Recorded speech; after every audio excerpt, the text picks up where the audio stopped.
Hey guys, welcome back to Clownfish TV. This is Neon. I'm here with Geeky Sparkles. Hello. And we're gonna talk about.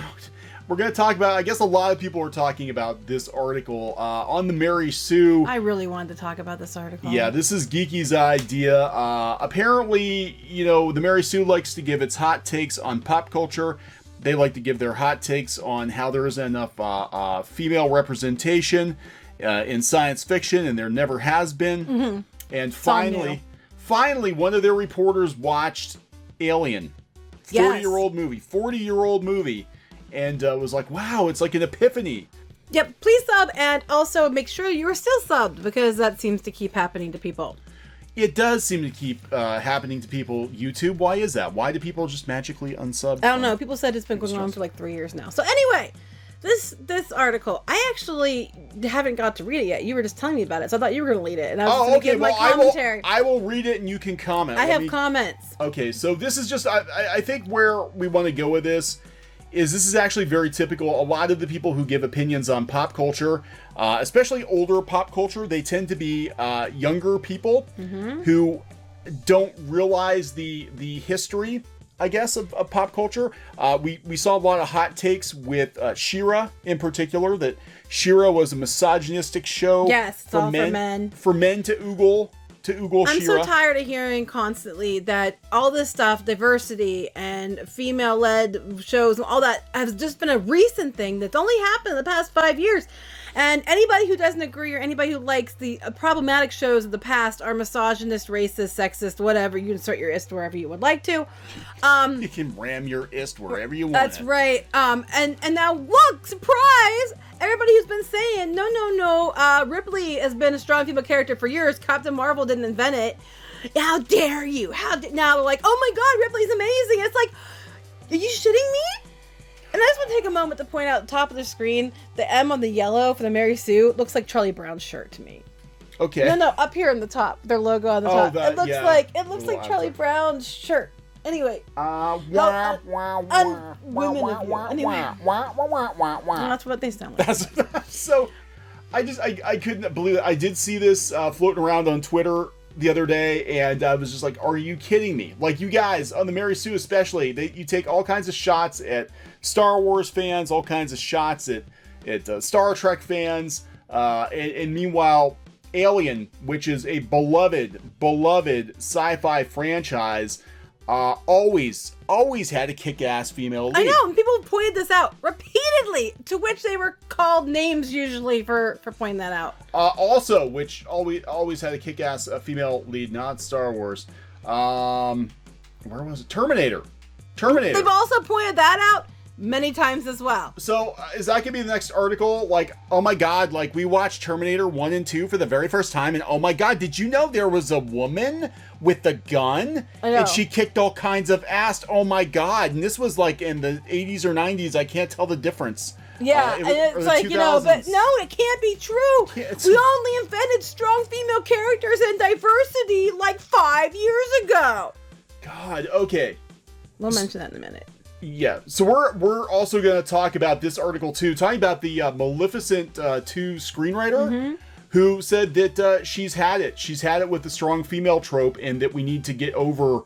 We need to get over. What else? You know, strong female, okay, and which is what I've been saying. Oh my God! Anyway, let's get back to this, and then we'll go to that. Yeah, so we'll go to this MarySue. Apparently, yeah, guys, you didn't invent strong female characters. Look at that 40-year-old movie. This year was the 40-year anniversary of the '79 movie Alien, starring Sigourney Weaver as Ellen Ripley, one of the iconic heroes of science fiction. Being the fake film geek girl I am, it was a movie. Well, I'll give her that. She's poking fun of herself, so I'll appreciate that. I hadn't seen the movie until recently, despite having watched Alien vs. Predator movies and being familiar with the story through its place in the cultural zeitgeist. Going into the movie, I knew three things. Ripley is the sole survivor. The chest buster scene would happen, of course. What the final xenomorph would look like. I didn't know anything. How can you not know anything? Oh, no. I'll tell you what, though. When I was a kid, I saw this movie, and for years I slept on my stomach, because I had it in my head that if I slept on my stomach, nothing could bust out of me. So now we have to explain what Alien is. It's a 1979 science fiction horror movie. One of the most iconic science fiction movies of all time. Yeah. And I'm not throwing shade at the author, right? Because I know there are a lot of people who haven't seen it. But again, this goes back to how disingenuous it is to say that there haven't been female leads in science fiction or science fantasy movies. Hell, The Wizard of Oz. Well, even before that, yeah, I mean, people keep making these comments now when people would say, oftentimes guys would say, but what about Ripley? What about, Sarah Connor? Yeah. And then people be like, you're misogynistic, whatever. And it's like, but they're not, especially when they were bringing up, I guess, when it came to Captain Marvel, because they're acting like she was the first, whatever. And they're like, no. And then they're like, how dare you, you man. So they're talking about it. From this point on, it gets crazy. Yeah, they're going about the plot. Watching the film, it struck me that the only people with any sense at all are Parker, Lambert, and Ripley. All three of them are uncomfortable with the situation. Not only is Ripley the one who decodes the message and tries to save everyone else, but she is the only one who's suspicious of Ash the android and paying attention. So I just think this is funny. There's something beautifully simplistic about Alien, the practical effects and design of the alien, how the tension just keeps ramping up. Alien, back when they used to invent things like for movies. Yeah, right. God, this hurts. Alien and the character of Ellen Ripley helped change science fiction for the better. You just figure this out, and I'm so glad that I finally get the hype. Writing for the MarySue. 40 years later. 40 years later. All the twists work out perfectly, and I can tell that watching it again, knowing all the secrets will only make it more interesting. Also, capitalism is bad. Bad. That's a takeaway. Okay. I love it. It changed science fiction for the better, yes. I'm glad I got to see all the hype, okay? And all the twists and stuff worked out perfectly. Like when somebody makes something new like that, and it's plot, and it's cool, and it's not a rehash of every other effing thing out there, it's really cool to watch. What an idea! What a concept. New things, and women were leading science fiction and things is not a new idea. Yeah, imagine that. Imagine that and Terminator 1 and 2. Yeah. So, thank God they just invented strong female characters and feminism and diversity in the last 2 or 3 years. Just look at this room full of nothing but white men. Mm-hmm. White men. And of course, they're going to kill somebody in this scene. It's going to be it's the white guy.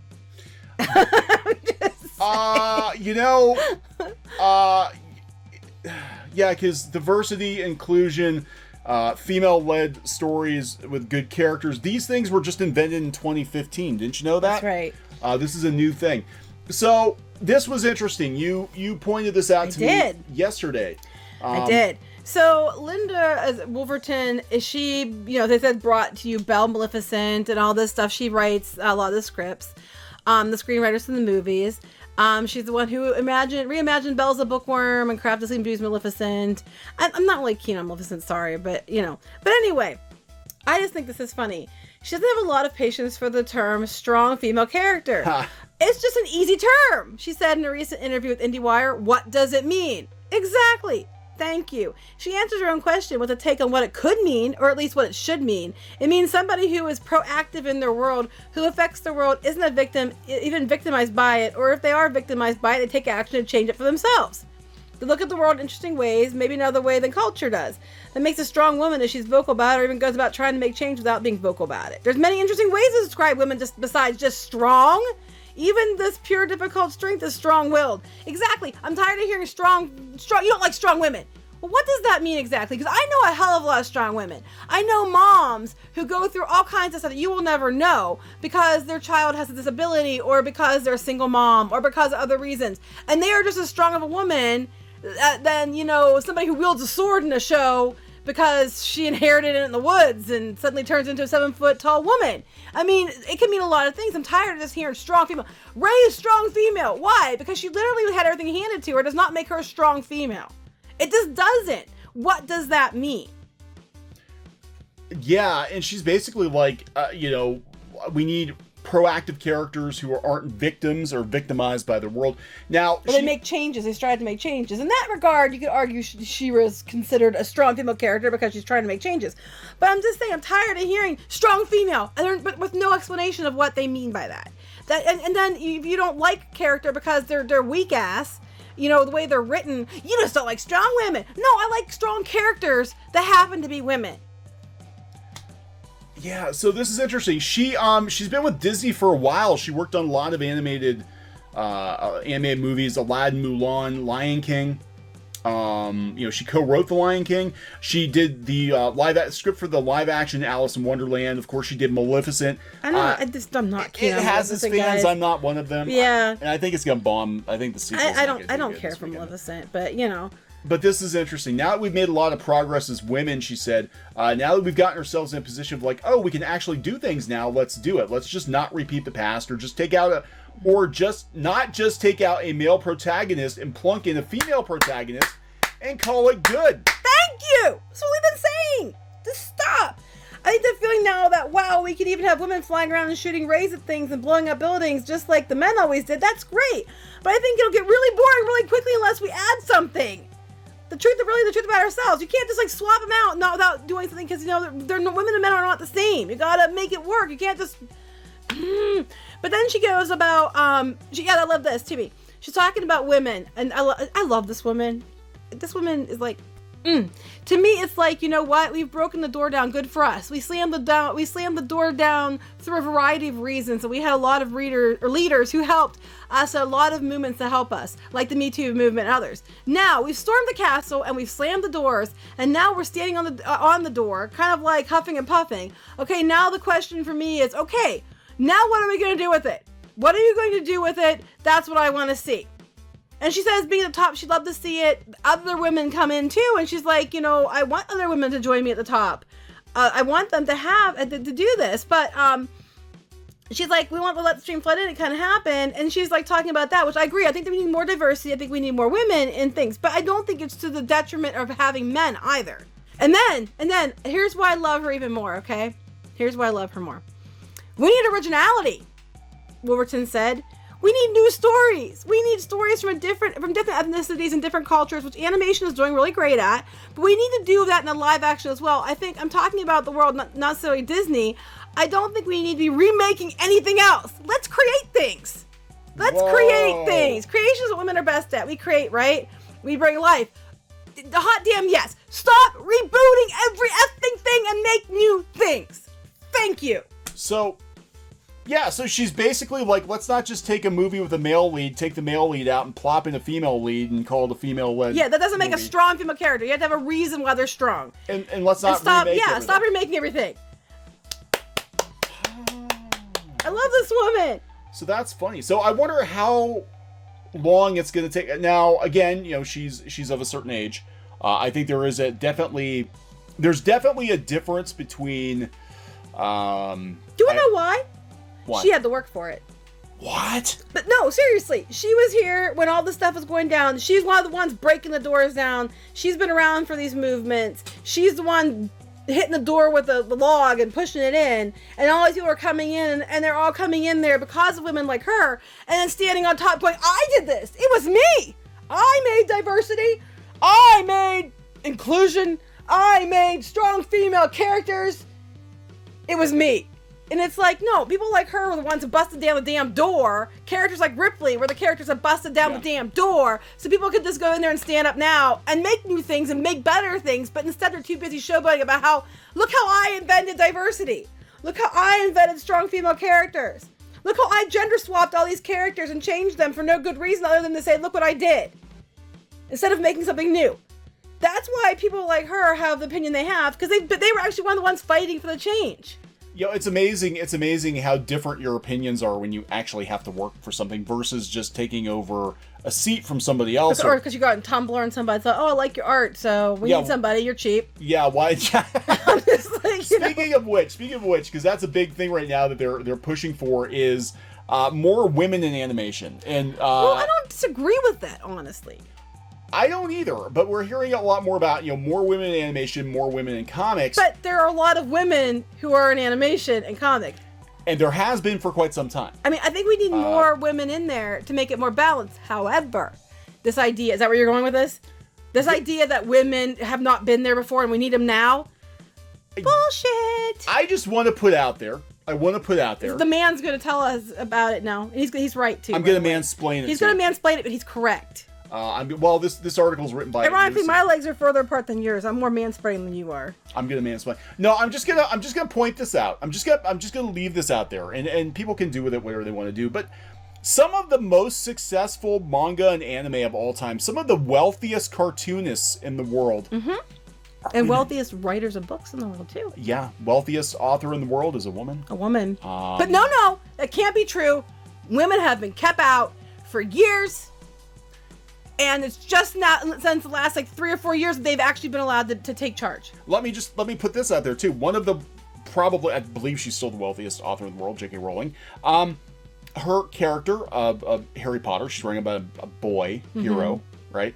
I don't think her books would pass the Bechdel test either. Probably not. But she's got a lot of money. Yeah. A lot of people like her books, and she's got a nice roller coaster too. Ironically, if you look up in the Merriam-Webster, they have a time machine thing, and if you look up the year you were born, the words from the year you were born pop up, and the year I think it was the year our daughter was born, Bechdel test was one of the words added to the to the dictionary. I was like, shit. Oh, God. Anyway, I just want to put this out there because this is where kind of things are going, where it is this notion that diversity and women-led projects, which I do agree there need to be more of it. But again, you said the difference between Linda Wolverton and a Tumblr artist who got lucky is that she absolutely had to work for it. The people who worked on She-Ra had to work for it. A lot of them women. I mean the original one? The original She-Ra. The original She-Ra, not the new one. The new one, they got to move over into a warm seat. The original She-Ra, they had to break new ground. They had to prove themselves. Oh, you mean that misogynistic, show that was done by women and men, and they tried very hard not to make it sexist? You mean that show? Yeah, based on a toy line for little girls, how those men created She-Ra just so she could be oogled. That. Yeah. But here, I want to go back to the other one. Let's look at this. This is for poos and giggles. I don't know why I said shits and giggles. I've been saying a bad word. Poos and giggles. I've been saying this word anyway the whole way through the tickles and turds. The video I've been saying that word anyway. But I know my nephew watches this, and I know my kid sometimes watches, and I know my mom watches this, and I'm trying to be good. Okay, so let's look at some of these, these people. Well, let's just look at these mangaka. And just how successful, like, I believe Rumika Takahashi is Wait. I believe she's the wealthiest comics creator in the world. I want to say that because she did Ranma, she did Inuyasha. Inuyasha's I love Inuyasha. That's one of my favorites. Then we got Sailor Moon. We've got Full Metal Alchemist. I was going to say, I bet people don't even know Full Metal Alchemist was a woman. I was going to say that. I knew that was going to come up and among here. Thank goodness. The people on Cartoon Network and DreamWorks and stuff came through to open the doors for all of us women to actually have a turn, because before them, we just... Thank God Captain Marvel's here to make women, strong female characters acceptable again. Not Alita. No, not her. She's got boobs. She adjusts her boobs. That obviously makes her not a strong female because she, cares about her appearance. Unlike Captain Marvel, who wears a skin tight ass outfit. But no. She's for strong women. An ass outfit, is that how they fill out the spandex? Well, that's what the padding's for, because she didn't have one. But she wears this outfit that's like skin tight. But no. That's not sexist. That's not but her boobs changing on Alita, that's how dare they? I just want to look something up real quick. Oh yeah, I was just curious. I had to go look this up. 70 million. I think she's actually probably worth more than that. She has several of the most popular manga and anime series of all time. Then there's all the licensing. Oh, and you know what? And this is all coming from a woman who's a boomer. She is a boomer. I'm so tired of hearing that like it's an insult. Well, first of all, we're not in the boomer category. But secondly, I'm so tired of people using insult. You're old. What do you know? Well, we know a hell of a lot more, because apparently everything we did was so great. You guys are trying to copy it again because you can't think of new things. And the person who did most of the cool manga and anime out there that you love so much is 62. Well, now is she older than that? No, she's 62. Yeah. Yeah. So imagine that. And she's been doing it since the 70s. I think she started in the 70s. So, it's just not enough women. And old people are bad, and old shows are bad. We're going to copy them all, and we're going to, old movies are bad, but now Alien's the best thing ever. I just I love this. She's just coming right out, and she's just like, yeah, okay, fine, we got equality now. Now what are you gonna do with it? Right, and we do need more diversity, and we do need more women, and I agree with you, and I agree with her, but she's not saying what other people are saying. Well, there aren't any there now, or there haven't been till recently, which isn't true. She's been here how many years? Yeah, and she's also saying don't take other stories and just race and gender swap the characters. Make new stuff. Yeah, because it's lazy. It's just lazy is what it is. It's lazy. It's lazy. Very lazy. So, yeah, this is going to be interesting. I think things are going to change. I think they are. I think we've kind of reached... I think we're reaching a point now where Hollywood's got to do something. It cannot keep remaking the same stuff, making pale imitations of much, much better movies. Because, look, the era that gave us Star Wars and Alien and Terminator, and we don't have that anymore. We have nothing like that. No. I mean, it's almost like, I almost feel like, and I've said it before, and this is... Stranger Things is pretty good.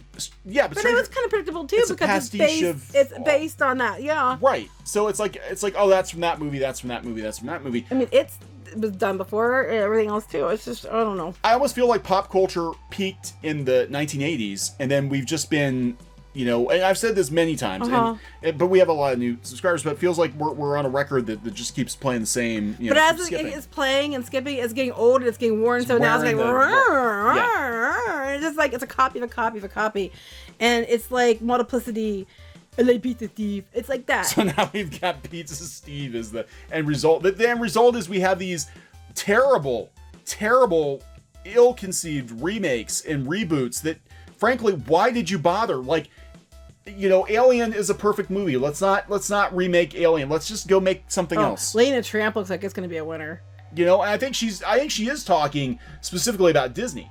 You know, she's probably like, why are we going down this road again? Why are we rebooting every damn animated movie we've done? It's like we already did that.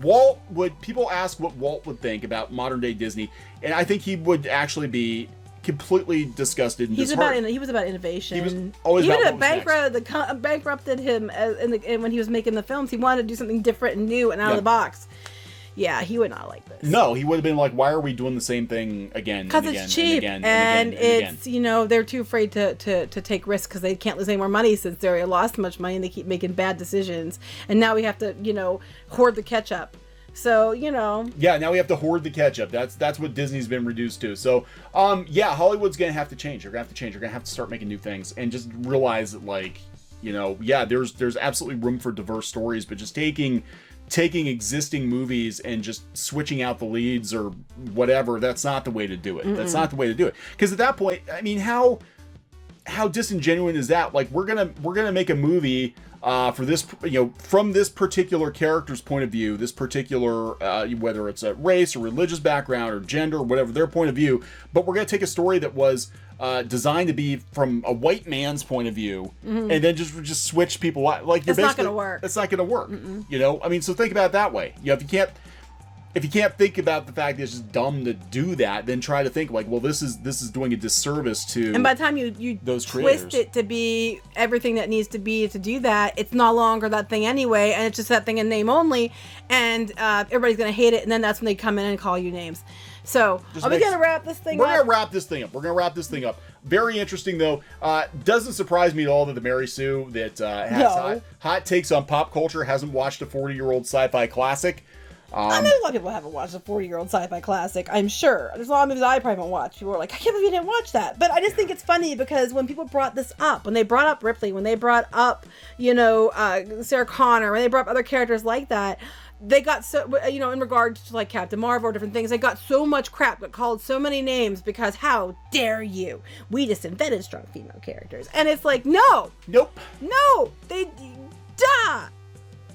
Anyway. Yeah, so we're going to wrap this one up. Please subscribe for more pop culture news, views, and rants here on Clownfish TV. This has been Neon and Geeky. Bye. Goodbye. Hey guys, thanks for watching Clownfish TV. Please consider supporting the channel. Go to clownfishsupport.com. That's clownfishsupport.com. And if you want to join our community, go to clownfishtalk.com. That's clownfishtalk.com. Please subscribe, ring the bell for notifications. We will talk to you next time.